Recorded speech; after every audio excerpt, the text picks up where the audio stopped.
ਜਿਤਨੇ ਵੀ artist ਇਸ ਵਕਤ ਕੰਮ ਕਰ ਰਹੇ ਨੇ, ਹਕੀਕਤ ਦੇ ਵਿੱਚ ਤੁਸੀਂ ਦੇਖ ਲਵੋ ਟੀਸੀਆਂ ਦਾ ਇਲਾਵਾ ਕਿਹੜਾ ਬੰਦਾ ਜਿਹੜਾ ਤੁਹਾਨੂੰ ਨਜ਼ਰ ਆ ਰਿਹਾ? ਠੀਕ ਕਹਿ ਰਹੇ ਹੋ। ਔਰ ਲਾਈਟ ਚਲੇ ਜੇ ਤੇ ਉਹੀ ਸਿੰਗਰ ਟਗੇ ਦਾ ਹੋਇਆ ਹੁੰਦਾ, ਪਿੱਛੋਂ ਬੰਦ ਹੋ ਜਾਂਦਾ। ਬੱਲੇ ਬੱਲੇ ਨੀ ਟੋਰ ਪੰਜਾਬਨ ਦੀ, ਬੱਲੇ ਬੱਲੇ ਨੀ ਟੋਰ ਪੰਜਾਬਨ ਦੀ। ਤੇ ਮਾਨ ਸਾਹਿਬ ਕਹਿੰਦੇ ਨੇ ਆਪਣੀਆਂ ਕਰੋ ਪੁੱਤਰੋ, ਡਾਈਟ ਹੈਗਾ।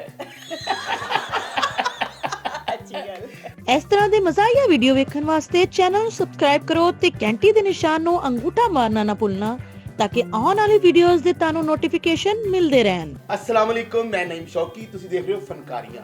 ਬਹੁਤ ਵੱਡੇ ਸੁਪਰਸਟਾਰ ਲੈ ਕੇ ਤੇ ਹਾਜ਼ਰ ਹੁੰਦੇ ਰਹਿੰਦੇ ਆ। ਅੱਜ ਸਾਡੇ ਨਾਲ ਬੜਾ ਵਧੀਆ ਗਾਉਣ ਵਾਲੇ, ਬੜਾ ਵਧੀਆ ਹਸਾਉਣ ਵਾਲੇ, ਬੜਾ ਵਧੀਆ ਫਨਕਾਰ, ਬੜੇ ਵਧੀਆ ਹੋਸਟ ਐਨੀ ਤਹਿਰਾ ਜੀ ਸਾਡੇ ਨਾਲ ਨੇ। ਆਓ ਤੁਹਾਡੀ ਮੁਲਾਕਾਤ ਕਰਾਂਗੇ। अस्सलाम वालेकुम ਜੀ। ਵਾਲੇਕੁਮ ਸਲਾਮ ਜੀ। ਸਰ ਪਹਿਲੇ ਤਾਂ ਬਹੁਤ ਸ਼ੁਕਰੀਆ, ਬੜਾ ਸੀ ਤੁਹਾਡਾ ਵੇਟ ਕੀਤਾ, ਕਿ ਇਦਾਂ ਵੇਟ ਕੀਤਾ ਜਿਵੇਂ ਲੋਕ अच्छे टाइम ਦਾ नहीं करते। और आपकी वजह से ये नहीं देखा कि मैं मोटरवे से ऐसे उड़ती हुई आ रही थी, मेरा बस नहीं चल रहा था, मैं हेलीकॉप्टर करवा लेती कि सीधा डायरेक्ट आके इंटरव्यू पे गिरती। ਪਹਿਲੇ ਬਹੁਤ ਸ਼ੁਕਰੀਆ। ਨਾਜ਼ਰੀਨ, ਐਨੀ ਤਹਿਰਾ ਸਾਹਿਬਾ ਜਿਹੜੇ ਨੇ ਥੀਏਟਰ ਦੇ ਸੁਪਰਸਟਾਰ, ਗਾਉਂਦੇ ਬੜਾ ਅੱਛਾ ਨੇ, ਮਾਡਲ ਬੜੇ ਅੱਛੇ ਨੇ, ਐਂਕਰ ਬਹੁਤ ਅੱਛੇ ਨੇ। ਮੈਂ ਅਗਰ ਇਹਨਾਂ ਦੀ ਤਾਰੀਫ ਕਰਦਾ ਰਿਹਾ ਤੇ ਟਾਈਮ ਲੰਘ जाएगा। नहीं करते करते दो चार बातों से कोई फर्क नहीं पड़ेगा, तो सुनते रहे जी जरा, कभी कभी अच्छा लगता है। और बड़े प्यारे लग रहे हो कि कोई खास वजह मेरा हाँ कह दे शेड पहन आपका, रहे हाँ बिल्कुल नहीं शेड अगर पहना तो मेरा ਇਹ ਰੰਗ ਇਹ ਸ਼ੇਡ ਨਹੀਂ ਪੈ ਰਿਹਾ, ਇਹ ਮੇਰਾ ਆਪਣਾ ਹੀ ਗਲੋ ਹੈ। ਅੱਛਾ ਜੀ, ਅਸੀਂ ਤੁਹਾਨੂੰ ਥੀਏਟਰ ਤੇ ਦੇਖਿਆ ਕਿ ਤੁਸੀਂ ਉਹ ਪਲੇ ਪੇਸ਼ ਕੀਤੇ ਨੇ, ਫੈਮਲੀਆਂ ਮਾਵਾਂ ਧੀਆਂ ਨੇ ਬੈਠ ਕੇ ਦੇਖਿਆ, ਫੈਮਲੀਆਂ ਨੇ ਬੈਠ ਕੇ ਓਪਨ 에ਅਰ ਥੀਏਟਰ ਬਾਗੇ ਜਨਾਬ, ਬਾਕਰ ਹੁਸੈਨ ਸਾਹਿਬ ਦੇ ਡਰਾਮੇ। खाली मैं सिर्फ और सिर्फ ओपन एयर नहीं किया, और बाकर साहब ਨਹੀਂ ਤੁਸੀਂ ਸਾਰੀਆਂ ਜਗ੍ਹਾ ਤੇ ਕੀਤਾ ਹੈ, ਇੰਟਰਨੈਸ਼ਨਲ ਲੈਵਲ ਤੇ ਕੰਮ ਕੀਤਾ ਕੀਤਾ ਹੈ। ਲੇਕਿਨ ਉੱਥੇ ਆਗਾਜ਼ ਬਹੁਤ ਮਜ਼ੇਦਾਰ ਸੀ। ਮੈਂ ਕਹਿੰਦੀ ਹਾਂ ਕਿ ਉੱਥੇ ਹੁਣ ਵੀ ਅਸੀਂ ਮਿਸ ਕਰਨੇ ਆ, ਜਦੋਂ ਫੈਬਰੀ ਦਾ ਮਹੀਨਾ ਆਉਂਦਾ ਹੈ ਨਾ, ਔਰ ਮੌਸਮ ਚੇਂਜ ਹੋ ਰਿਹਾ ਹੁੰਦਾ ਹੈ, ਔਰ ਉਹ ਸਾਡੀਆਂ ਰਿਹਰਸਲਾਂ ਜਿਹੜੀਆਂ ਅਸੀਂ ਓਪਨ 에ਅਰ ਦੇ ਵਿੱਚ ਕਰਨੇ ਹੋਣੇ ਸਾਂ, ਦਿਲ ਕਰਦਾ ਹੈ ਕਿ ਬਈ ਉਹ ਵਕਤ ਵਾਪਸ ਆ ਜਾਵੇ ਔਰ ਅਸੀਂ ਉੱਥੇ ਰਿਹਰਸਲਾਂ ਕਰ ਰਹੇ ਹੋਈਏ ਔਰ ਫੂਲ ਐਸੇ ਗਿਰ ਰਹੇ ਹੋਣ। ਮਿਸ ਕਰਦਾ ਹੈ ਕਿ ਨਹੀਂ ਕਰਦਾ? ਬਹੁਤ ਹਨਾ। ਮੈਂ ਕਹਿੰਦਾ ਉਹ ਵਕਤ ਵਾਪਸ ਆ ਜਾਏ ਤੇ ਮੈਨੂੰ ਪਤਾ ਲੱਗੇ ਮੇਰਾ ਵਿਆਹ ਹਾਲੇ ਹੋਇਆ ਹੀ ਨਹੀਂ। ਜਿਹੜਾ ਤੇਰਾ ਵਿਆਹ ਹੋਇਆ ਨਾ, ਇੱਥੋਂ ਪਤਾ ਲੱਗਦਾ ਹੈ ਕਿ ਧੀਆਂ ਵਾਲੇ ਕਿੰਨੇ ਪਰੇਸ਼ਾਨ ਨੇ। ਵੈਸੇ ਵੀ ਤੇਰਾ ਜਿੰਨਾ ਵਜ਼ਨ ਵੱਧ ਗਿਆ ਨਾ, ਤੇਰੀ ਤਾਂ ਬੀਵੀ ਕਹਿੰਦੀ ਹੋਏਗੀ ਕਿ ਵਜ਼ਨ ਹੀ ਹੈ, ਵਜ਼ਨ ਹੈ, ਹੋਰ ਕੱਖ ਨਹੀਂ ਹੈ। ਅੱਛਾ ਜੀ, ਅੱਜ ਕੱਲ ਐਜ਼ ਅ ਹੋਸਟ ਜ਼ਿਆਦਾ ਅੱਛਾ ਲੱਗਦਾ ਹੈ, ਐਜ਼ ਅ ਆਰਟਿਸਟ ਜ਼ਿਆਦਾ ਅੱਛਾ ਲੱਗਦਾ ਹੈ, ਜਾਂ ਕਿਹੜੇ ਸ਼ੋਬੇ 'ਚ ਜ਼ਿਆਦਾ ਦਿਲ ਲੱਗਦਾ? ਮੈਂ ਇਸ ਵਕਤ ਸਾਰੇ ਸ਼ੋਬਿਆ ਜੀ ਇੱਕਦਮ ਜਿਹਨੂੰ ਕਹਿੰਦੇ ਨਾ ਇੱਕਦਮ ਹੀ ਆ ਜਾਣੀ ਆ। ਜੈਸੇ ਅਗਰ ਮੈਨੂੰ ਕਾਲ ਆ ਗਈ ਹੈ ਕਿ ਐਕਟਿੰਗ ਵਾਸਤੇ, ਤੇ ਮੇਰੇ ਹੁਣ ਤੁਸੀਂ ਚੈਨਲ ਤੇ ਵੀ ਬਹੁਤ ਸਾਰੇ ਚੈਨਲਾਂ ਤੇ ਦੇਖ ਰਹੇ ਹੋਵੋਗੇ। ਨਹੀਂ, ਤੁਸੀਂ ਬੜਾ ਵਧੀਆ ਕੰਮ ਕਰ ਰਹੇ ਹੋ। ਔਰ ਸ਼ੁਕਰ ਅਲਹਮਦੁਲਿਲਾ। ਮੈਂ ਕਹਿੰਦੀ ਆ ਕਿ ਮੈਨੂੰ ਜਦੋਂ ਕਾਲ ਆਉਂਦੀ ਨਾ, ਤੇ ਮੈਂ ਹੁਣ ਪਹਿਲੇ ਸੋਚਣੀ ਆ ਯਾਰ ਮੇਰੇ ਕੋਲ ਇਹਦੇ ਵਾਸਤੇ ਟਾਈਮ ਹੈ। ਔਰ ਫਿਰ ਮੈਂ ਜਦੋਂ ਟਾਈਮ ਓਕੇ ਕਰ ਦੇਣੀ ਆ, ਫਿਰ ਮੈਂ ਕਿਉਂਕਿ ਓਕੇ ਕਰ ਦਿੱਤਾ ਤੇ ਫਿਰ ਮੈਂ ਫਸ ਗਈ। ਜਿਸ ਤਰ੍ਹਾਂ ਤੁਸੀਂ ਅੱਜ ਹੀ ਦੇਖ ਲਓ ਕਿ ਤੁਹਾਨੂੰ 5 ਵਜੇ ਦਾ ਕਿਹਾ ਤੇ ਮੈਂ 5 ਵਜੇ ਇੱਥੇ ਸਾਂ। ਮੈਂ ਬਹੁਤ ਨਾਜ਼ਰੀਨ, ਮੈਂ ਔਨ ਕੈਮਰਾ ਗੱਲ ਕਰ ਰਿਹਾ, ਲਾਹੌਰੋਂ ਬਾਹਰ ਸਨ ਤੇ ਮੈਂ ਵੀ ਇਹਨਾਂ ਦਾ ਕਾਫੀ ਵੇਟ ਕੀਤਾ, ਔਰ ਇਹ ਵੀ ਬਹੁਤ ਜਲਦੀ ਆਏ ਨੇ। ਇਹ ਇਸ ਤਰ੍ਹਾਂ ਵਾਪਸ ਆਏ ਨੇ ਜਿੱਦਾਂ ਖੁਸ਼ਹਾਲੀ ਵਾਪਸ ਨਹੀਂ ਆਉਂਦੀ। ਔਰ ਆਣੀ ਚਾਹੀਦੀ ਹੈ ਨਾ, ਅਸੀਂ ਵੈਸੇ ਵੀ ਇੰਤਜ਼ਾਰ ਚ ਕਰ ਰਹੇ ਹਾਂ ਕਿ ਕਦੋਂ ਖੁਸ਼ਹਾਲੀ ਆਏਗੀ, ਕਿੱਥੋਂ ਆਵੇਗੀ, ਸਾਰਾ ਕੁਝ ਤਾਂ ਤੂੰ ਖਾ ਜਾਣਾ ਹੈ। ਮੈਂ ਸਰ ਕੋਰਮਾ ਖਾ ਲੈਣਾ, ਬਿਰਿਆਨੀ ਖਾ ਲੈਣਾ, ਕੋਈ ਯਾਰ ਦੋਸਤ ਕਵੇ ਤੇ ਕਸਮਾਂ ਖਾ ਲੈਣਾ। ਅੱਛਾ ਜੀ, ਸਿੰਗਿੰਗ कैसा लग रहा है, गाना स्पेशली?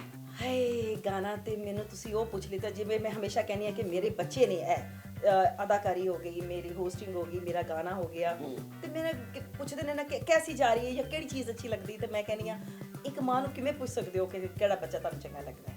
ਵਾਹ, ਮੇਰੇ ਤਾਂ ਸਾਰੇ ਬੱਚੇ ਨੇ। ਬਹੁਤ ਅੱਛੀ ਗੱਲ। ਤੁਸੀਂ ਇੰਨੇ ਸਵੀਟ ਹੋ, ਇੰਨੇ ਪਿਆਰੇ ਹੋ, ਤੇ ਤੁਸੀਂ ਸਾਰੇ ਸ਼ੋਬਿਆਂ ਨੂੰ ਬੱਚਾ ਹੀ ਬਣਾ ਲਿਆ। ਵਿੱਚ ਮੈਂ ਵੀ ਬੱਚਾ ਲੱਗ ਰਿਹਾ। ਨਹੀਂ ਤੂੰ ਵੈਸੇ ਹੀ ਬੱਚਾ ਹੈ, ਬੱਚੀਆਂ ਕੁਚੀਆਂ ਹੈ। ਅੱਛਾ ਜੀ, ਸਪੈਸ਼ਲੀ ਕਿਸ ਸਿੰਗਰ ਨੂੰ ਸੁਣਨਾ ਬਹੁਤ ਚੰਗਾ ਲੱਗਦਾ ਕਿ ਯਾਰ ਇਹਨਾਂ ਵਰਗਾ ਹੋਣਾ ਚਾਹੀਦਾ ਬੰਦੇ? ਦੇਖੋ ਜੀ, ਅਗਰ ਉਹਨਾਂ ਜੈਸੀ ਤਾਂ ਅਸੀਂ ਬਿਲਕੁਲ ਬਣ ਹੀ ਨਹੀਂ ਸਕਦੇ। ਸਾਡੇ ਜਿੰਨੇ ਵੀ ਲੈਜੈਂਡਸ ਨੇ ਉਹਨਾਂ ਦਾ ਮੈਂ ਨਾਮ ਲੈਣਾ ਸ਼ੁਰੂ ਕਰ ਦਾਂਗੀ, ਤੇ ਸਾਡੀ ਕਿਉਂਕਿ ਇੰਡਸਟਰੀ ਦੇ ਵਿੱਚ ਮਾਸ਼ਾਅੱਲਾ ਨਾਮ ਹੀ ਉਹਨਾਂ ਦਾ ਹੈ। ਬਿਲਕੁਲ ਸਹੀ। ਔਰ ਅਸੀਂ ਉਹਨਾਂ ਕੋਲੋਂ ਹੀ ਸਿੱਖ ਰਹੇ ਹਾਂ, ਉਹਨਾਂ ਦਾ ਹੀ ਗਾਇਆ ਹੋਇਆ, ਲੇਕਿਨ ਉਹਨਾਂ ਤੱਕਰ ਅਸੀਂ ਥੋੜਾ ਜਿਹਾ ਵੀ ਗਾ ਲਈਏ, ਮੈਂ ਕਹਿੰਦੀ ਬਹੁਤ ਵੱਡੀ ਗੱਲ ਹੈਗੀ ਹੈ, ਲੇਕਿਨ ਅਸੀਂ ਬਿਲਕੁਲ ਉਹਨਾਂ ਜੈਸਾ ਨਹੀਂ ਗਾ ਸਕਦੇ। ਕਿੰਨਾ ਦਾ? ਮੈਡਮ ਨੂਰ ਜਹਾਨ ਸਾਹਿਬਾ, ਮੈਡਮ ਨੂਰ ਜਹਾਂ ਜੀ, ਨਹੀਦ ਅਖਤਰ ਜੀ, ਮਹਿਨਾਜ਼ ਜੀ, ਹੀਰਾ ਨੂਰ ਜੀ, ਰੇਸ਼ਮਾ ਜੀ, ਮਾਸ਼ਾਅੱਲਾ ਇਤਨੇ ਸਾਡੇ ਲੈਜੈਂਡਸ ਨੇ ਕਿ ਕਿੰਨਾ ਨਸੀਮ ਬੇਗਮ ਜੀ ਨੂੰ ਅਗਰ ਤੁਸੀਂ ਕੋਈ ਗਾਣਾ ਸ਼ੁਰੂ ਕਰ ਦਵੋ ਤੇ ਲੱਗਦਾ ਕਿ ਬਸ ਤੁਸੀਂ ਤੁਹਾਡੀਆਂ ਲੱਤਾਂ ਕੰਬਣ ਲੱਗ ਪੈਣਗੀਆਂ, ਤੁਸੀਂ ਨਹੀਂ ਗਾ ਸਕਦੇ। ਅੱਛਾ, ਜਿਹਨਾਂ ਸਿੰਗਰਾਂ ਦੇ ਤੁਸੀਂ ਨਾਮ ਲੈ ਰਹੇ ਹੋ, ਉਹ ਸਾਰੇ ਨਾ ਸਟਰਗਲ ਕਰਕੇ ਐਫਰਟ ਕਰਕੇ ਫੇਰ ਅੱਗੇ ਆਏ। ਅੱਜ ਦੇ ਸਿੰਗਰ ਤੁਸੀਂ ਦੇਖੋ ਕਿੱਡੇ ਮਜ਼ੇਦਾਰ ਨੇ ਕਿ ਪੁੱਛੋ ਨਾ ਕਿੰਨੇ ਪੈਸੇ ਤੇ ਕਹਿੰਦੇ ਨੇ ਜੀ 6 ਲੱਖ ਰੁਪਏ। ਬਿਲਕੁਲ 6 ਤਾਂ ਬਿਲਕੁਲ ਥੋੜਾ, ਮੈਂ ਉਹ ਨਾਲ ਇੱਕ ਹੋਰ ਲਾ ਦਿਓ। ਔਰ ਇਤਨੇ ਕ ਹੱਡ ਹਰਾਮ ਇੱਕ ਅੰਤਰਾ ਕਹਿ ਕੇ ਮੁੜ ਕੇ ਪਬਲਿਕ ਲਈ ਮੈਕ ਕੀਤਾ ਹੁੰਦਾ ਹੈ, ਮਾਈਕ ਵੀ ਕੀਤਾ ਹੁੰਦਾ ਹੈ, ਔਰ ਨਾਲ ਇਤਨੀ ਅੱਛੀ ਟੀਮ ਹੈ ਜਿਹੜੀ ਕਿਆ ਕਮਾਲ ਨਾਲ ਮੈਨੇਜ ਕਰਦੀ ਹੈ। ਇਹ ਟਿਕ ਕਰਕੇ ਨਾਲ ਹੀ ਰਿਕਾਰਡਿੰਗ ਚੱਲ ਪੈਂਦੀ ਹੈ ਔਰ ਪਤਾ ਹੀ ਨਹੀਂ ਲੱਗਣ ਦਿੰਦੇ। ਔਰ ਲਾਈਟ ਚਲੇ ਜਾਏ ਤੇ ਉਹੀ ਸਿੰਗਰ ਟਗੇ ਦਾ ਹੋਇਆ ਹੁੰਦਾ, ਪਿੱਛੋਂ ਬੰਦ ਹੋ ਜਾਂਦਾ ਹੈ ਨਾ ਜੀ। ਬਿਲਕੁਲ ਬਿਲਕੁਲ। ਔਰ ਅੱਜ ਕੱਲ ਸਿੰਗਰ ਏਡੇ ਏਡੇ ਕਮੀਨੇ ਆ ਰਹੇ ਨੇ, ਉੱਥੇ ਪੈਸੇ ਲਗਾਉਂਦੇ ਨੇ ਕਿ ਨੈਪ ਵਾਲੇ ਨਹੀਂ ਲੱਭ ਸਕਦੇ। ਅੱਛਾ ਜੀ, ਆਪਣੀ ਮੁਲਾਕਾਤ ਕਾਫੀ ਦੇਰ ਬਾਅਦ ਹੋਈ, 12 ਸਾਲ ਤਾਂ ਹੋ ਗਏ ਇਸ ਗੱਲ ਨੂੰ ਆਲਮੋਸਟ। ਫਿਰ ਸੋਚੋ ਕੁਝ 12 ਸਾਲ ਬਾਅਦ ਰੂੜੀ ਦੀ ਸੁਣੀ ਜਾਂਦੀ। ਸ਼ੁਕਰ ਅਲਹਮਦੁਲਿਲਾ ਕਿ ਮੈਂ ਬਚ ਗਈ ਹਾਂ। ਕੋਈ ਕਹਿੰਦੇ ਨੇ ਨਾ ਹੱਥ ਦਿੱਤਾ ਹੀ ਕੰਮ ਆ ਜਾਂਦਾ ਹੈ, ਕਹਿੰਦੇ ਨੇ ਅੱਲਾਹ ਪਾਕ ਮਿਹਰਬਾਨੀ ਫਰਮਾ ਦੇਦਾ। ਲੋ ਮੈਨੂੰ ਵੇਖੋ, ਮੈਨੂੰ ਹੱਥ ਦਾ ਲਿੱਤਾ ਕੰਮ ਆਇਆ ਜੀ। ਕਿਹੜਾ ਤੈਨੂੰ ਲਿੱਤਾ ਆਇਆ ਹੈ? ਅਗਰ ਅੱਜ ਮੇਰੇ ਨਸੀਬ ਫੁੱਟੇ ਹੁੰਦੇ ਜੇ ਮੇਰਾ ਤੇਰਾ ਨਾਲ ਵਿਆਹ ਹੋ ਜਾਂਦਾ, ਤੇਰੀ ਤੇ ਸ਼ਕਲ ਹੀ ਨੌਕਰਾਂ ਰੰਗੀ। ਤੇਰੀ ਵੀ ਲੈ ਕੇ ਜਾਂਦੀ ਤਾਂ ਉਹਨਾਂ ਨੇ ਕਹਿਣਾ ਸੀ ਬੀਬੀ ਜੀ ਇਹ ਡਰਾਈਵਰ ਨੂੰ ਕਿੱਥੇ ਬਿਠਾਣਾ ਹੈ, ਤੇ ਮੈਂ ਦੱਸਦੀ ਇਹ ਕਿ ਜੀ ਮੇਰਾ ਮੀਆਂ ਹੈ, ਤੇ ਲੋਕਾਂ ਨੇ ਮੈਨੂੰ ਕਹਿਣਾ ਸੀ ਤੇਰੀ ਇਹ ਸੀ ਕਿ ਤੈਸੀ। ਇਹ ਨਾਜ਼ਰੀਨ, ਜਦੋਂ ਵੀ ਫਨਕਾਰਾਂ ਕੋਲ ਆਵਾਂਗੇ ਫਿਰ ਤੁਹਾਨੂੰ ਪਤਾ ਹੀ ਆ, ਵੱਡੀ ਪਰਸਨੈਲਿਟੀ ਹੋਵੇ ਉਹਨੂੰ ਫਿਰ ਗੱਲਾਂ ਤਾਂ ਹੁੰਦੀਆਂ ਹੀ ਨੇ। ਕੈਮਰੇ ਕਿੱਥੋਂ ਸੱਚ में ਜਿਹੜੇ ਲੋਕ ਦੇਖ ਰਹੇ ਆ ਸੁਣ ਰਹੇ ਆ, ਮੈਂ ਬਾਰ-ਬਾਰ ਗੱਲ ਕਰ ਰਿਹਾ। ਅੱਛਾ ਜੀ, ਤੁਸੀਂ ਜਿਹੜੇ ਥੀਏਟਰ ਤੇ ਕਰੈਕਟਰ ਕੀਤੇ ਨੇ, ਰੋਲ ਕੀਤੇ ਨੇ, ਮੈਂ ਵੀ ਥੀਏਟਰ ਕਰਦੇ ਆ, ਮੈਨੂੰ ਵੀ ਕੋਈ 20 ਸਾਲ ਹੋ ਗਏ। ਇਦਾਂ ਦੇ ਕਰੈਕਟਰ ਬਹੁਤ ਘੱਟ ਨਜ਼ਰ ਆਏ। ਫਿਰ ਤੁਸੀਂ ਸਕ੍ਰਿਪਟ ਬੜਾ ਪੜ੍ਹਦੇ ਸੋ, ਫਿਰ ਆਪਾਂ ਰੀਡਿੰਗ ਬਹੁਤ ਕਰਦੇ ਸਾਂ, ਫਿਰ ਅਸੀਂ ਨੈਚੁਰਲ ਕੰਮ ਕਰਨ ਦੀ ਕੋਸ਼ਿਸ਼ ਕਰਦੇ ਸਾਂ। ਜਿਵੇਂ ਅੱਜ ਕੱਲ ਬੜੀ ਇੱਕ ਗੱਲ ਧੁੰਮੀ ਕਿ ਜੀ ਇੰਡੀਆ ਦੀ ਫਿਲਮ ਜਿਹੜੀ ਹੈ ਪੰਜਾਬੀ, ਇਹ 'ਚ ਬੜਾ ਰਿਐਲਿਟੀ ਕੰਮ ਹੁੰਦਾ, ਬੜਾ ਨੈਚੁਰਲ ਹੁੰਦਾ। ਕਿਆ ਇਹ ਸਭ ਕੁਝ ਸਾਡਾ ਥੀਏਟਰ ਨਹੀਂ ਹੋ ਰਿਹਾ, ਸਟੇਜ ਨਹੀਂ ਹੋ ਰਿਹਾ? ਨਹੀਂ, ਹੁਣ ਨਹੀਂ ਹੋ ਰਿਹਾ, ਲੇਕਿਨ ਜੋ ਅਸੀਂ ਕੀਤਾ ਉਹ ਬਿਲਕੁਲ ਹੋ ਰਿਹਾ। ਹਾਏ ਹਾਏ। ਔਰ ਜੋ ਫਿਲਮਾਂ ਉਹ ਬਣਾ ਰਹੇ ਨੇ, ਮੈਂ ਸਮਝਦੀ ਹਾਂ ਉਹ ਸਾਡੇ ਵਾਸਤੇ ਤੇ ਇੱਕ ਆਮ ਜੀ ਚੀਜ਼ ਹੈ। ਵਾਹ। ਉਹ ਇੱਕ ਮਿਹਨਤ ਕਰਦੇ ਨੇ ਜਾਂ ਸਾਨੂੰ ਕਾਪੀ ਕਰਦੇ ਨੇ, ਲੇਕਿਨ ਸਾਡੇ ਵਾਸਤੇ ਤਾਂ ਦੇਖੋ ਨਾ, ਸਾਨੂੰ ਇੱਕਦਮ ਕੈਮਰੇ ਦੇ ਅੱਗੇ ਖੜਾ ਕਰਕੇ ਕਹਿ ਦਿੰਦੇ ਨੇ ਆਪੇ ਬੋਲ ਲਵੋ, ਅੱਗੇ ਚਾਰ ਲਾਈਨਾਂ ਆਪੇ ਜੋੜ ਲਵੋ। ਅਸੀਂ ਆਰਟਿਸਟਾਂ ਨੂੰ ਕਾਟੇ ਤੇ ਸਾਨੂੰ ਮਸ਼ੀਨ ਬਹੁਤਾ ਸਮਝਦੇ ਨੇ। ਐਸਾ ਹੀ ਹੈ। ਉੱਥੇ ਰਿਹਰਸਲ ਹੁੰਦੀ ਹੈ, ਬਕਾਇਦਾ ਕੈਮਰਾ ਰਿਹਰਸਲ ਹੁੰਦੀ ਹੈ, ਸਟੇਜ ਰਿਹਰਸਲ ਹੁੰਦੀ ਹੈ, ਲੇਕਿਨ ਅੱਲਾਹ ਪਾਕ ਦਾ ਸਾਡੇ ਤੇ ਇਤਨਾ ਕਰਮ ਹੈ ਆਰਟਿਸਟਾਂ ਤੇ ਕਿ ਸਾਨੂੰ ਔਨ ਦੀ ਸਪੌਟ ਲਿਆ ਕੇ ਕੈਮਰੇ ਦੇ ਅੱਗੇ ਖੜਾ ਕਰਕੇ ਕਹਿ ਦਿੰਦੇ ਨੇ ਐ ਜ਼ਰਾ ਜੀ ਆਪੇ ਦੇਖ ਲਓ, ਮੈਨੇਜ ਕਰ ਲੈਣਾ। ਐਸਾ ਹੀ। ਔਰ ਅੱਲਾਹ ਦਾ ਕਰਮ ਅਸੀਂ ਕਰ ਜਾਂਦੇ ਹਾਂ। ਕਰ ਜਾਂਦੇ ਹਾਂ। ਔਰ ਸਭ ਤੋਂ ਵੱਡੀ ਗੱਲ ਇਸ ਵੇਲੇ ਜਿੰਨੇ ਸ਼ੋਅ ਹੋ ਰਿਹਾ ਕਾਮੇਡੀ ਦੇ ਹਵਾਲੇ ਨਾਲ, ਬਿਲਕੁਲ ਮੈਂ ਕਹਿੰਦਾ ਕਿ ਸਾਡੇ ਵਤਨ ਦੇ ਕਾਮੇਡੀਅਨ ਬਹੁਤ ਜੀਨੀਅਸ ਨੇ, ਬਹੁਤ ਔਰ ਬੜਾ ਇਹਨਾਂ 'ਚ ਟੈਲੈਂਟ ਹੈ।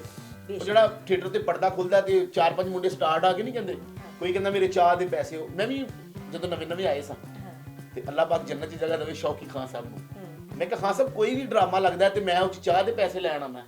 ਕਹਿੰਦੇ ਜਦ ਤੱਕ ਤੈਨੂੰ ਪ੍ਰੋਡਿਊਸਰਾਂ ਨੇ ਨਾ ਪੈਸੇ ਦਿੱਤੇ ਤੂੰ ਚਾਹ ਦੇ ਲੈਣ ਆਉਣਾ। ਸਾਡੇ ਇੱਕ ਸੀਨੀਅਰ ਹੈਗੇ ਨੇ ਜਿਹੜੇ ਵੈਸੇ ਤਾਂ ਮੁਲਕੋਂ ਬਾਹਰ ਬੜਾ ਜਾਂਦੇ ਨੇ, ਨਾ ਮੈਂ ਨਹੀਂ ਲੈਣਾ, ਐਵੇਂ ਮੈਂ ਉਹਨੂੰ ਪਪੂਲਰ ਕਿਉਂ ਕਰਾਂ। ਔਰ ਹਰ ਵਕਤ ਜਿੱਥੇ ਜਾਓ ਤੁਹਾਨੂੰ ਨਾਲ ਨਜ਼ਰ ਆਉਂਦਾ ਹੈ ਤੇ ਫਿੱਕੀਆਂ ਗੱਲਾਂ ਗੱਡੀਆਂ ਦੇ ਵਿੱਚ ਸਾਡੇ ਨਾਲ ਕਰੇਗਾ, ਆਪਣੇ ਵੱਲੋਂ ਲਾਫਟਰ ਲਾਏਗਾ। ਮੈਂ ਕਿਹਾ ਇੱਥੇ ਤੇਰੇ ਕੋਲ ਲਾਫਟਰ ਲਿੱਤੇ ਜਾਂਦੇ ਨੇ, ਸਟੇਜ ਤਾਂ ਤੇਰੇ ਕੋਲ ਇੱਕ ਸਿੱਧੀ ਲਾਈਨ ਨਹੀਂ ਬੋਲੀ ਜਾਂਦੀ। ਉਹ ਤੂੰ ਸਮਝ ਕੇ ਆਏਗਾ ਕਿ ਕੌਣ ਹੈ। ਔਰ ਜਿਵੇਂ ਤੁਹਾਡੀ ਗੱਲ ਵੱਡੀ, ਅਸੀਂ ਗੁਜਰਾਲ ਇੱਕ ਡਰਾਮਾ ਕਰ ਰਹੇ ਹਾਂ ਤੇ ਉਹ ਆਪਣੇ ਥੀਏਟਰ ਤੇ ਤੁਹਾਨੂੰ ਪਤਾ ਨਾ 4-5 ਕਾਮੇਡੀਅਨ ਇਕੱਠੇ ਹੋਏ ਤੇ ਸਾਰੇ ਜੁਗਤਾਂ ਨੂੰ ਅਸੀਂ ਮੈਚ ਨਹੀਂ ਕਹਿ ਲੈਂਦੇ। ਤੇ ਉਹ ਅਨੀਲ ਬੇਲਾ ਸਾਹਿਬ, ਬਿਲਕੁਲ ਸਾਈਬਰ ਫਰੈਂਡ ਥੀਏਟਰ, ਅੱਲਾ ਜੰਨਤ ਚ ਕਰ ਦਵੇ, ਅਮਾਨ ਸਾਹਿਬ, ਮਸਤਾਨਾ ਸਾਹਿਬ, ਮੈਂ ਵੀ ਵਿੱਚ ਖੜਾ ਤੇ ਮੈਚ ਜਿਹਾ ਪੈ ਗਿਆ ਉੱਥੇ। ਤੇ ਇੱਕ ਮੁੰਡਾ ਵਿੱਚ ਭੱਜ ਕੇ ਬੋਲਿਆ ਤੇ ਉਹਦੀ ਗੱਲ ਦਾ ਕੋਈ ਰਿਸਪੌਂਸ ਨਹੀਂ ਆਇਆ ਤੇ ਅਮਾਨ ਸਾਹਿਬ ਕਹਿੰਦੇ ਨੇ ਆਪਣੀਆਂ ਕਰੋ ਪੁੱਤਰ, ਉਹ ਡਾਈਟ ਹੈਗਾ। ਅੱਛੀ ਗੱਲ। ਔਰ ਜਿਵੇਂ ਆਪਣੀ ਸ਼ਕੀਲ ਚੰਦ ਸਾਹਿਬ, ਉਹਨਾਂ ਨੂੰ ਮੂੰਹ ਬਣਾ ਕੇ ਫਿਰਦੇ ਨੇ। ਆਹੋ। ਤੇ ਮਾਨ ਸਾਹਿਬ ਕਹਿੰਦੇ ਨੇ ਇਧਰ ਆ, ਤੂੰ 24 ਘੰਟਿਆਂ ਚੋਂ ਨਾ 5 ਮਿੰਟ ਐਕਟਿੰਗ ਦੀ ਛੁੱਟੀ ਕਰਿਆ ਕਰ, ਤੇਰੇ ਨੈਣ ਨਕਸ਼ਾਂ ਨੂੰ ਰੈਸਟ ਮਿਲ ਜਾਏਗੀ। ਸਾਡਾ ਚਿੜੀਆਂ ਦਾ ਚੰਬਾ। ਅੱਛਾ, ਚਿੜੀਆਂ ਦਾ ਚੰਬਾ ਸੁਣ ਕੇ ਰੋਣ ਆਉਂਦਾ ਨਾ? ਨਹੀਂ, ਮੈਨੂੰ ਤਾਂ ਹਾਸਾ ਆਉਂਦਾ। ਮੈਂ ਵੀ ਇਹੀ ਕਹਿਣ ਲੱਗਾ। ਔਰ ਅੱਛਾ, ਬਕਾਇਦਾ ਤੌਰ ਤੇ ਫਿਰ ਨਾ ਸੁਣ ਕੇ ਸ਼ਕੀਲ ਚੰਦ ਸਾਹਿਬ ਦੀ ਚਿੜੀਆਂ ਦਾ ਚੰਬਾ ਐ ਜੀ ਮੈਂ ਆਪਣੀ ਧੀ ਵਾਸਤੇ ਗਾਇਆ, ਵੀ ਧੀ ਨੂੰ ਸੁਣਾ, ਸਾਨੂੰ ਕਿਉਂ ਪਾਗਲ ਕਰ। ਸੌਰੀ ਸ਼ਕੀਲ ਚੰਦ। ਅੱਛਾ ਜੀ, ਇੱਕ ਪਰ ਸਵਾਲ ਤੁਹਾਡੇ ਨਾਲ, ਅੱਜ ਕੱਲ ਬੜੇ ਟਾਕ ਸ਼ੋਅ ਚੱਲ ਰਹੇ ਆ, AR ਵਾਈਜ਼ ਦੇ ਵੀ, ਆਫਤਾਬ ਇਕਬਾਲ ਸਾਹਿਬ ਦਾ ਵੀ, ਕਿੰਨੇ ਬੜੇ, ਤੁਸੀਂ ਉਹਨਾਂ 'ਚ ਕਿਉਂ ਨਹੀਂ ਨਜ਼ਰ ਆ ਰਹੇ? ਟਾਈਮ ਦਾ ਮਸਲਾ ਹੈ ਕੋਈ? ਨਹੀਂ, ਟਾਈਮ ਦਾ ਮਸਲਾ ਨਹੀਂ ਜੀ। ਹਕੀਕਤ ਜਿਹੜੀ ਤੁਹਾਨੂੰ ਮੈਂ ਦੱਸਾਂ ਉਹ ਇਹ ਵੀ ਕਿ ਕੁਝ ਅਫਵਾਹਾਂ ਜਿਹੜੀਆਂ ਸੁਣਨ ਚਾਹੁੰਦੀਆਂ ਨੇ ਨਾ, ਕਿ ਜਿਹੜੇ ਮੇਨ ਉੱਥੋਂ ਦੇ ਹੋਸਟ ਹੁੰਦੇ ਨੇ ਜਾਂ ਕਰਤਾ ਦਰਤਾ ਜਿਹਨਾਂ ਨੂੰ ਕਹਿ ਸਕਦੇ ਜੀ, ਉਹਨਾਂ ਦੀ ਫਿਰ ਕੁਝ ਗਲਤ ਡਿਮਾਂਡਾਂ ਵੀ ਹੋ ਜਾਂਦੀਆਂ ਨੇ ਤੇ ਉਹ ਫਿਰ ਇਸ ਲਈ ਫਿਰ ਅਸੀਂ ਕਹਿੰਦੇ ਆ ਕਿ ਬਈ ਤੇ ਫਿਰ ਤਾਂ ਤੁਸੀਂ ਕਿਨਾਰਾ ਕੀਤਾ। ਬਿਲਕੁਲ ਕਿਨਾਰਾ ਹੈ। ਇਹਦਾ ਮਕਸਦ ਕਿ ਜਿਹੜੇ ਚਿਹਰੇ ਸਕਰੀਨ ਤੇ ਨਜ਼ਰ ਆ ਰਹੇ ਨੇ, ਹਾਂ ਜ਼ਾਹਰੀ ਦੇਖੋ ਤੁਸੀਂ ਅਗਰ ਵਰਕੇ ਫਲੋਰੋਗੇ ਤੇ ਫਿਰ ਵਿੱਚੋਂ ਕੁਛ ਇਹੀ ਨਿਕਲੇਗਾ। ਆਫਤਾਬ ਇਕਬਾਲ ਸਾਹਿਬ ਨਾਲ ਮੁਲਾਕਾਤ ਹੋਈ ਜਾਂ ਉਹਨਾਂ ਨੂੰ ਕੰਮ ਦਾ ਕੋਈ ਮੈਸੇਜ ਹੈ? ਬਿਲਕੁਲ ਉਹਨਾਂ ਨਾਲ ਮੁਲਾਕਾਤ ਨਹੀਂ ਹੋਈ, ਲੇਕਿਨ ਉਹਨਾਂ ਦੇ ਇਰਦ ਗਿਰਦ ਦੇ ਲੋਕਾਂ ਨਾਲ ਹੋਈ ਔਰ ਉਹਨਾਂ ਨੇ ਜਦੋਂ ਗੱਲ ਹੋਈ ਫਿਰ ਉਹਨਾਂ ਨੇ ਮੈਨੂੰ ਇਹ ਜਦੋਂ ਗੱਲ ਕੀਤੀ ਪੁਆਇੰਟ ਕੀਤਾ ਤੇ ਮੈਂ ਕਿਹਾ ਜੀ ਸੌਰੀ, ਮੈਂ ਬੜੀ ਆਪਣੀ ਮਿਹਨਤ ਕਰਕੇ ਖਾਣ ਵਾਲੀਆਂ ਚੋਂ ਹਾਂ ਔਰ ਮੈਂ ਜਿੰਨਾ ਕੰਮ ਕੀਤਾ ਮੈਂ ਬਹੁਤ ਅੱਛਾ ਕੀਤਾ ਔਰ ਅੱਲਾ ਦਾ ਸ਼ੁਕਰ ਹੈ ਕੋਈ ਮੈਨੂੰ ਉਂਗਲੀ ਕਰਕੇ ਪੁਆਇੰਟ ਨਹੀਂ ਬਿਲਕੁਲ ਕਰ ਐਸਾ, ਸਕਦਾ। ਬਿਲਕੁਲ ਠੀਕ ਕਹਿ ਰਹੇ ਤੁਸੀਂ। ਉਹ ਕਹਿੰਦੇ ਨੇ ਕਿ ਬਿਲਕੁਲ ਨੀਟ ਐਂਡ ਕਲੀਨ ਤਰੀਕੇ ਨਾਲ ਅੱਗੇ ਆਏ ਹੋ, ਬੇਸ਼ੱਕ ਬੜੇ ਵਧੀਆ ਤਰੀਕੇ ਨਾਲ। ਬੇਸ਼ੱਕ ਉਹ ਅਮਾਨ ਸਾਹਿਬ ਕਹਿੰਦੇ ਨੇ ਜਿਹੜਾ ਬੰਦਾ ਫਨਕਾਰ ਹੁੰਦਾ ਨਾ, ਅਦਾਕਾਰ ਹੁੰਦਾ ਯਾਰ, ਉਹ ਭੋਲਾ ਹੁੰਦਾ, ਜਿਹਨੂੰ ਕੰਮ ਨਹੀਂ ਆਉਂਦਾ ਉਹ ਬੜਾ ਮੈਨੇਜ ਕਰਦੇ ਜੀ। ਮੈਂ ਦੇਖਿਆ ਸ਼ੌਕੀ ਕਿ ਅਸਲ ਦੇ ਵਿੱਚ ਲੋਕ ਜਿਤਨੇ ਵੀ ਆਰਟਿਸਟ ਇਸ ਵਕਤ ਕੰਮ ਕਰ ਰਹੇ ਹਨ ਹਕੀਕਤ ਦੇ ਵਿੱਚ ਤੁਸੀਂ ਦੇਖ ਲਵੋ ਟੀਸੀਆਂ ਦਾ ਇਲਾਵਾ ਕਿਹੜਾ ਬੰਦਾ ਜਿਹੜਾ ਤੁਹਾਨੂੰ ਨਜ਼ਰ ਆ ਰਿਹਾ? ਠੀਕ ਕਹਿ ਰਹੇ ਹੋ। ਮੈਂ ਨਹੀਂ ਦੇਖਿਆ ਕਿ ਕੋਈ ਵੀ ਬੰਦਾ ਜਿਹੜਾ ਟੀਸੀ ਕਰੇ ਬਗੈਰ ਆ ਰਿਹਾ ਜੀ ਤੁਸੀਂ ਜੋ ਕਹਿ ਦਿੱਤਾ ਪੱਥਰ ਤੇ ਲਕੀਰ ਹੈ, ਅੱਗੋਂ ਤਾਂ ਜਵਾਬ ਦੇਣਾ ਉਹਨਾਂ ਨੂੰ ਆਉਂਦਾ ਹੀ ਨਹੀਂ ਹੈ। ਸਿਰਫ ਔਰ ਸਿਰਫ ਟੀਸੀਆਂ ਕਰਵਾ ਲਓ, ਭਾਵੇਂ ਜਿੱਡਾ ਮਰਜ਼ੀ ਤਸਬੀਹ ਫੜ ਕੇ ਵੀ ਬੈਠਾ ਹੈ ਜੀ ਭਾਈ ਜੀ ਤੁਸੀਂ ਸੱਚ ਕਹਿ ਰਹੇ ਹੋ। ਅੱਛਾ ਸਰ, ਪਹਿਲੇ ਤਾਂ ਤੁਹਾਡੇ ਨਾਲ ਅਸੀਂ ਬੈਠੇ ਰਵਾਂਗੇ। ਤੁਸੀਂ ਇਤਨੇ ਇੱਕ ਸਵੀਟ ਅਦਾਕਾਰ ਹੋ, ਇਤਨੇ ਪਿਆਰੇ ਫਨਕਾਰ ਹੋ ਕਿ 5-6 ਦਿਨ ਤੇ ਗੱਲ ਹੀ ਕੋਈ ਨਹੀਂ ਹੈਗੀ ਤੇ ਤੁਸੀਂ ਬਹੁਤ ਆਪਣਾ ਕੀਮਤੀ ਟਾਈਮ ਕੱਢਿਆ ਸਾਡੇ ਲਈ। ਰੱਬ ਸੋਹਣਾ ਤੁਹਾਨੂੰ ਸਿਹਤ ਦੇਵੇ, ਜ਼ਿੰਦਗੀ ਦੇਵੇ ਔਰ ਤੁਸੀਂ ਇਦਾਂ ਹੀ ਵਧੀਆ ਕੰਮ ਕਰਦੇ ਰਹੋ। ਤੇ ਜਾਣ ਤੋਂ ਪਹਿਲੇ ਸਾਡੇ ਜਿਹੜੇ ਵੇਖਣ ਵਾਲੇ ਜਾਂ ਸੁਣਨ ਵਾਲੇ ਦੋ ਅੰਤਰੇ ਪਲੀਜ਼, ਉਹ ਮੈਂ ਵੀ ਤੁਹਾਡਾ ਜ਼ਾਤੀ ਤੌਰ ਤੇ ਫੈਨ। ਮੇਰੀ ਇੱਕ ਹੋਰ ਵੀ ਗੁਜ਼ਾਰਿਸ਼ ਮਾਜ਼ਰਤ ਦੇ ਨਾਲ ਕਿ ਮੈਂ ਜਦੋਂ ਗੱਲ ਕਰ ਰਹੀ ਹੁੰਦੀ ਹਾਂ ਤੁਹਾਨੂੰ ਦੱਸਿਆ ਨਾ ਕਿ ਮੈਂ ਹਮੇਸ਼ਾ ਬੜੀ ਪ੍ਰੋਬਲਮ ਹੋ ਜਾਂਦੀ ਉਹ ਤੁਹਾਨੂੰ ਸਾਹਮਣੇ ਮੇਰੀਆਂ ਡਾਇਰੀਆਂ ਦੇਖੋ ਕਿੰਨੀਆਂ ਸਾਰੀਆਂ ਨਜ਼ਰ ਆ ਰਹੀਆਂ ਉਹਨਾਂ ਦੇ ਬਗੈਰ ਮੈਂ ਬੜੀ ਮੁਹਤਾਜ ਆ। ਮੈਂ ਬੋਲਦੇ ਆਪਣੇ ਸਾਰੇ ਗਾਣੇ ਭੁੱਲ ਜਾਂਦੀ ਮੈਂ ਇਸ ਲਈ ਉਹ ਨਾਲ ਰੱਖਦੀ ਜੇ ਹਮੇਸ਼ਾ ਸਟੈਂਡ ਮੇਰਾ ਲੱਗਾ ਹੁੰਦਾ, ਬੁੱਕ ਸਟੈਂਡ ਲੱਗਾ ਹੁੰਦਾ, ਮੈਂ ਉਹਨੂੰ ਵੇਖ ਵੇਖ ਕੇ ਗਾਣੀ ਆ ਕਿਉਂਕਿ ਜਦੋਂ ਪਬਲਿਕ ਹੁੰਦੀ ਹੈ ਪਬਲਿਕ ਦੇ ਵਿੱਚ ਨਾਲ ਅੱਖਾਂ ਦੇ ਅੱਖਾਂ ਵਿੱਚ ਪਾ ਕੇ ਗੱਲਾਂ ਕਰ ਰਹੀ ਹੁੰਦੀਆਂ ਜ਼ਰਾ ਅਦਾਵਾਂ ਦੇ ਵਿੱਚ ਫਿਰ ਭੁੱਲ ਜਾਣੀਆਂ, ਫਿਰ ਮੈਂ ਇੱਧਰ ਵੇਖਣੀ ਤੇ ਹੁਣ ਤੁਹਾਡੀ ਡੈਰੀ ਲਿਆਂਦੀ ਜਾਵੇ ਫਿਰ ਮੈਨੂੰ ਲਿਆ ਬੱਲੇ ਬੱਲੇ ਨੀ ਟੋਰ ਪੰਜਾਬਨ ਦੀ ਬੱਲੇ ਬੱਲੇ ਨੀ ਟੋਰ ਪੰਜਾਬਨ ਦੀ ਜੁੱਤੀ ਖਲਦੀ ਮੜੋੜਾ ਨਹੀਂ ਉਹ ਚੱਲਦੀ ਟੋਰ ਪੰਜਾਬਨ ਦੀ ਬੱਲੇ ਬੱਲੇ जिसको मैं ज्यादातर गाती हूँ और ਇਹਦਾ ਤੁਹਾਡਾ ਫੋਕ ਵੀ ਪੈ ਜਾਂਦਾ ਹੈ? ਇਹਦੇ ਨਾਲ ਮੇਰਾ ਫੋਕ ਵੀ ਪੈ ਜਾਂਦਾ ਔਰ ਧੁੰਦ ਵੀ ਪੈ ਜਾਂਦੀ ਕਿਉਂਕਿ ਮੇਰੀ ਜੁਗਨੀ ਦੇ ਤਾਕੇ ਬਗੇ ਜੁਗਨੀ ਆਉਂਦੇ ਮੂੰਹਾਂ ਫਾਪੇ ਜਿਹਨੂੰ ਸੱਟ ਇਸ਼ਕ ਦੀ ਲੱਗੇ ਫਿਰ ਮੇਰਿਆ ਜੁਗਨੀ ਕਹਿੰਦੀ ਆ ਜਿਹੜਾ ਨਾਮ ਅਲੀ ਦਾ ਨਾਮ ਸਾਈ ਦਾ ਜਿਹੜੀ ਹਰ ਦਮ ਰੱਬ ਰੱਬ ਕਹਿੰਦੀ ਆ। ਬਹੁਤ ਸ਼ੁਕਰੀਆ ਸਰ, ਥੈਂਕ ਯੂ, ਸਲਾਮਤ ਰਹੋ। ਤੇ ਕਿੱਦਾਂ ਦਾ ਲੱਗਾ ਤੁਹਾਨੂੰ ਸਾਡਾ ਫਨਕਾਰੀਆਂ? ਥੱਲੇ ਲਿਖ ਕੇ ਜ਼ਰੂਰ ਦੱਸਿਆ ਕਰੋ, ਸਾਡਾ ਦਿਲ ਵੱਡਾ ਹੁੰਦਾ। ਇਹਦੇ ਨਾਲ ਹੀ ਸੁਪਰਸਟਾਰ ਹਨੀ ਤਹਿਰਾ ਜੀ ਨੂੰ ਤੇ ਨਈਮ ਸ਼ੌਕੀ ਨੂੰ ਇਜਾਜ਼ਤ ਦਿਓ। ਰੱਬ ਰਾਖਾ।